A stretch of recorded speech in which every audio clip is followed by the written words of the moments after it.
Yo, today we're in Ridgewood, Queens, New York. We're gonna interview Jon Carlos, the owner of Ridgewood Barbershop. And right now, we're just at the bodega trying to order some sandwiches. You'll say something. It's good. That's my guy.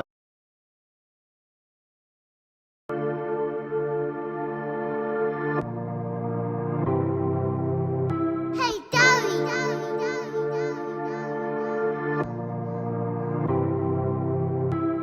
Daddy on the beat.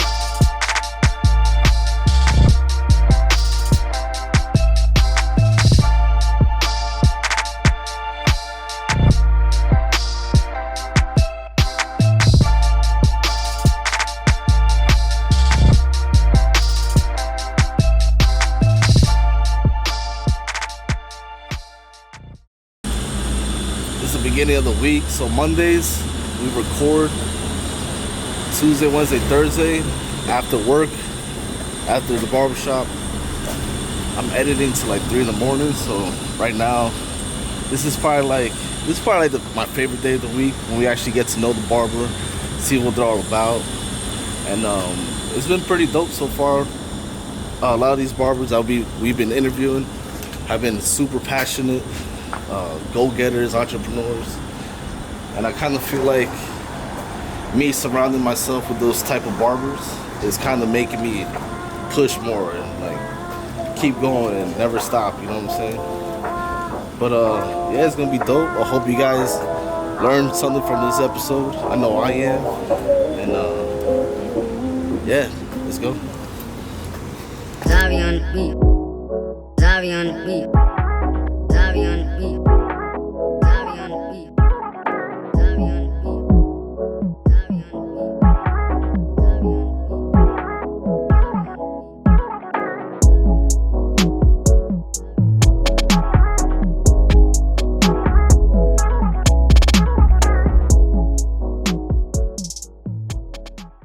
I was always interested Yeah.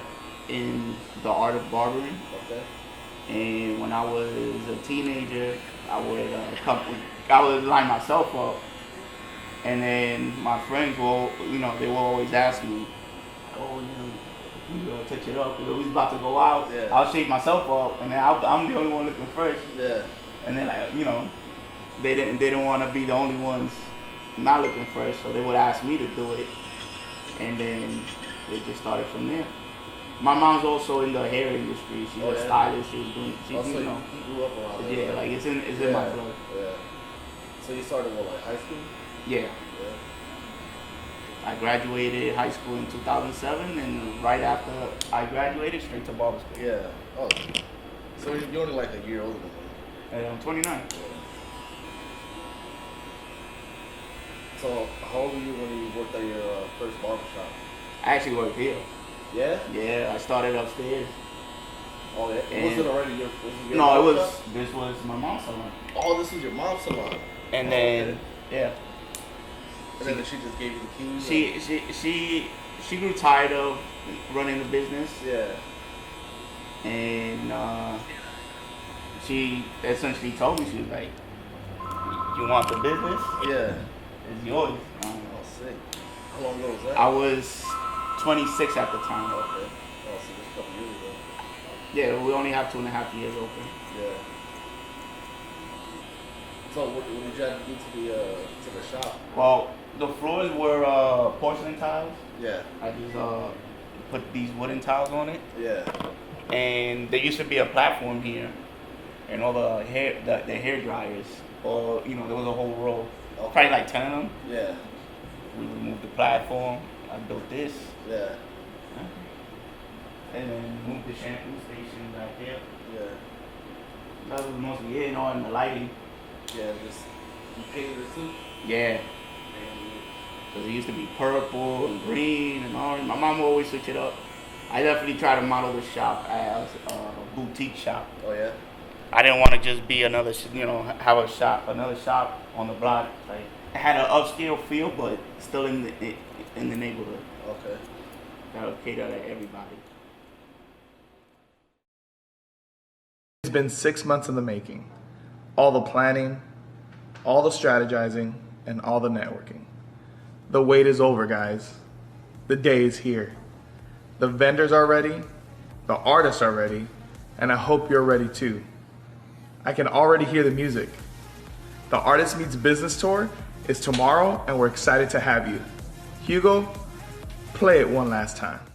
In a city of millions, picture yourself one of 100, connecting with the top educators in the industry. The Artist Meets Business Tour is about 3 components: the artist, the business, and the experience.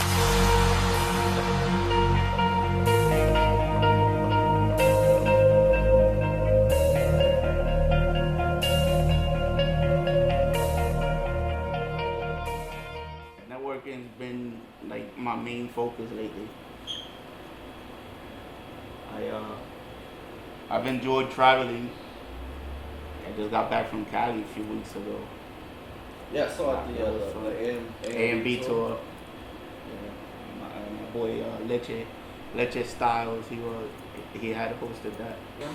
I like that whole LA vibe for the simple fact that, well, every time I go to downtown Leche where Leche Styles has his shop.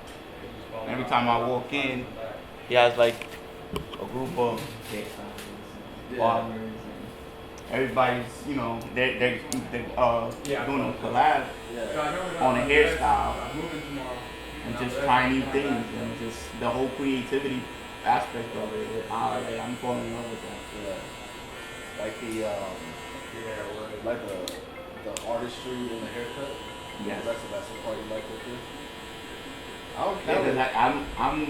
I'm getting to the point that I'm getting tired of doing fades and tapers and give me something. I want to challenge myself. Give me something new. Yeah. That's like one of the big differences when I moved back out here in December. Out in Cali, like a lot of at least once a month or maybe 2 times a month, there's a barber competition out there. Yeah. And it's always like the same barbers, like the same community, always going out there showing love and competing or trying to educate and network and all that. That's always good, but I feel like nowadays it's getting diluted. Yeah, it is. Everybody wants to have a convention. Everybody wants to have and then I feel like nowadays barbers are chasing clout. Like they want to be IG famous. They want to, they don't want to put in the work. They just want to be famous. There's a lot of nice barbers out there that are now famous. Yeah.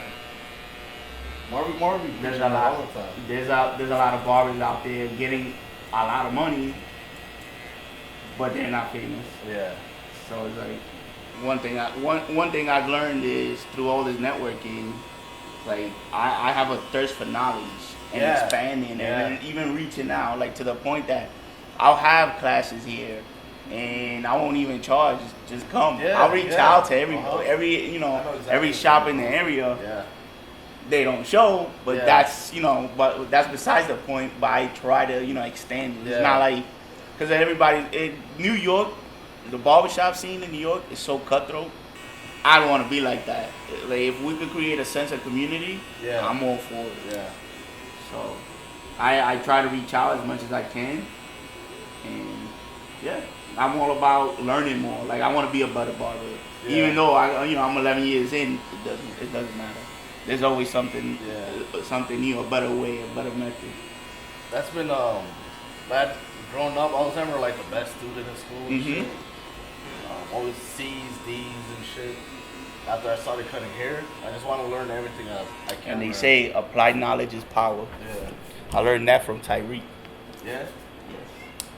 And it's not even like, not only learning like inside the shop, like last weekend I took my son and my wife to the American Museum of Natural History just to learn the shit over there. Like, I'm trying to learn more about social media, marketing, and like all the editing. Like my cousin, he does all the filming, but I edit the videos all week. Like I won't go to sleep till 3 in the morning with that Marvin episode. I ran behind on that episode, so the last night I didn't fall asleep till 7 in the morning. I only got 2 hours of sleep and went to the shop after. Wow. Because I'm so like hungry to learn, and like the more you learn, the more you your vision becomes clear. Like The know, more I you can learn, do the this. more you expand your horizon. You Yeah. see there's so much more. Yeah, So exactly. you don't want to come back and And then be in a bubble. Like for me, for me, being from Ridgewood, this is all I know. Yeah. It wasn't until last year that I started venturing out. Yeah. I went to BarberCon for the first time. Yeah. This year I did the Connecticut Expo for the first time, and then like through social media, I became cool with Jose CEO. Okay. And he's been like my mentor. Yeah. So once we went to BarberCon last year, my first one, I told him, I was like, I don't know anybody. You're in the industry. You know who's who. Put me on. Yeah. So we went about that, and then slowly but surely he'll hit me up. He's like, hey, you want to spread your wings some more? I'm like, let's go.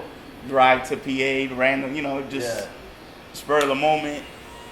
We went to Miguel's Riverside Barbershop where our uppercut works. Yeah.